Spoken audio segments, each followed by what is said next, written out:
အခုနောက်ပိုင်းမှာလူငယ်တွေကြားထဲမှာဆိုရင်ဒီ manifesting ကိုအရန်လုပ်လာကြတယ်ခေတ်စားလာကြတယ်အဲ့တော့ဆရာမအနေနဲ့တကယ်ရောကြွယ်ဝချမ်းသာမှုကို manifesting လုပ်ပြီးတော့မှတိစောက်လို့ရလားရှင်လာစဉ်တိတ်တရားဝင်နေတဲ့လူတယောက်ဖြစ်ချင်တယ်ဆိုလို့ရှိရင်ဟုတ်ပြီအဲ့ဒီတိတ်တရားဝင်နေပြီဆိုတဲ့လူတယောက်ဖြစ်လာပြီဆိုရင်ကိုဘလို့ထိမ့်သိမ့်စီမံနေမှာလဲ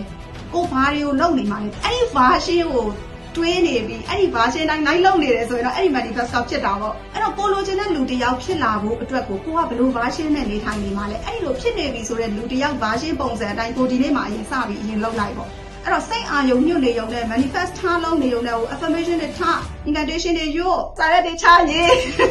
အဲ့ဒါတွေလုံးနေုံနဲ့ကတော့မဖြစ်ပါဘူးပေါ့နော်အဓိကတော့ action plan တွေကိုအာရုံညွတ်ရမှာကိုဘာလုပ်မယ်ဆိုရင် action plan တွေကိုအာရုံညွတ်တာလား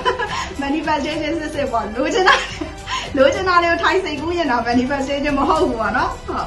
အဲ့ဒါဖြစ်တယ်ဒီလိုမျိုးလေးရှင်းရှင်းလင်းလင်းသိခွင့်ရတဲ့အတွက်အများကြီးကျေးဇူးတင်ပါတယ်ပါဟုတ် investment ဆိုတာချမ်းသာသူတွေအတွက်ပဲတီးတန့်လာမှာဘာအနေနဲ့ဆိုရင်ဘယ်လိုမြင်လဲရှင်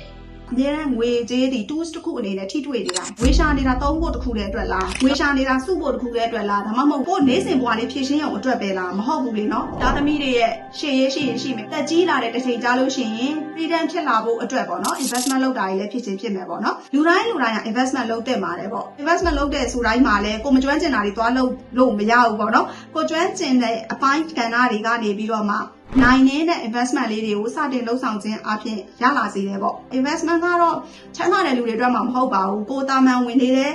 ငွေကြေးပမာဏတွေအနေနဲ့စပြီးတော့လုပ်လို့ရတာပေါ့နော်